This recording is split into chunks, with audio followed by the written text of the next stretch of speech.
Hello, everyone. It's Youngling Jr. I want to talk about the Brian Laundrie and Gabby Petito case. As you can see, the Petito family has been they're suing the Laundrie family for intentional inflicted emotional distress. I believe that they secured and covered up some information, hiding information from them about their daughter's death back in 2021. So just a little bit of recap. I made a video about this before. So Gabby Petito, she's with her fiance Brian Laundrie. They decided to go to a cross-country trip back in 2021. All right, it's from New York. That's where her family from. Laundrie's from, the Florida area, okay, in Sarasota County. And then they decided to, go around. She was all about the van life.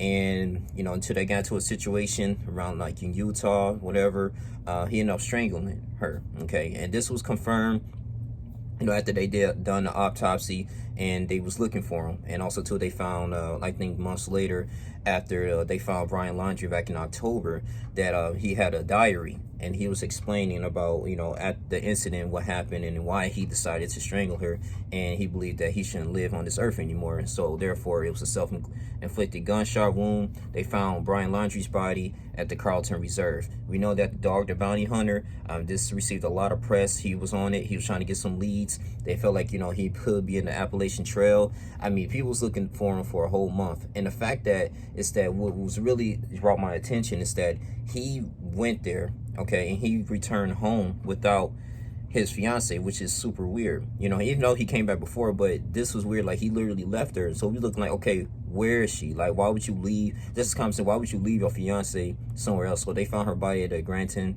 Tinton National Park, and it was completely unfortunate, man. So all these leads was going on, and they reported her missing around September 11th. They found her September 18th. And we thinking that, well, okay, will Brian Laundrie set up a plan? Did he allegedly set up a plan with Roberta Laundrie, his parents, and informed them what was going on? Because the Laundrie family was not communicating with the Petito family. And the Petito family, like, okay, we know that your son is bad, but where is our daughter? And, the police have to definitely get involved. But, what's really strange is that, in the pursuit, when they were trying to find Brian Laundrie, we didn't even know where he was. But when they got the parents involved, they was all smiling, and and they went to the Carlton Reserve. They actually found his backpack. They found like a bunch of evidence, like, okay, this is his tracks, this is exactly where he is, and with no ease, with no problem. So my thing is this, man, it could be assumptions and allegations, because the thing is too, they trying to sue the Bartolino family attorney, who is the representation of the family for the Laundrie, saying that, okay, he knew some information that he didn't disclose to the public. And the thing is too, I mean, it's not the attorney is not supposed to, as a defense, you got to have facts, right? This is all going about assumptions and allegations, like, okay, did he knew any type of information before he decided, did he knew information before, and he decided not to tell anyone? Even and that's true, like, you have to, statistically prove that. You have to prove that in the court of law. And because that's like attorney-client privilege. Even though he even say he did knew information about the Laundries, he's not supposed to disclose that in the public. That's supposed to be in secret, right? He's not supposed to do that. So he's a representation of them.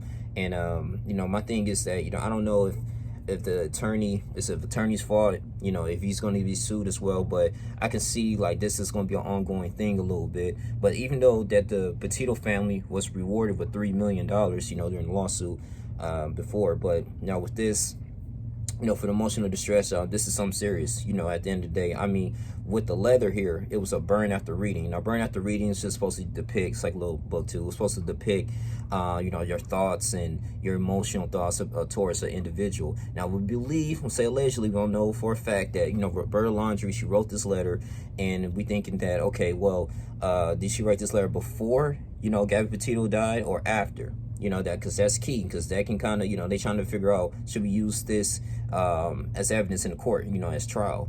And the thing is too, I'm probably gonna post it here too, so you guys can read it on your own. I don't remember by heart, but some of the key phrases was that she was like basically saying, I love you, son. If you need to dispose of a body, I would give a show you know, in a body bag for you, or, you know, a trash bag, things of that nature.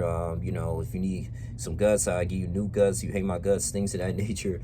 You know, so it was, some of that stuff was kind of like key, like, wow, I mean, dispose of a body.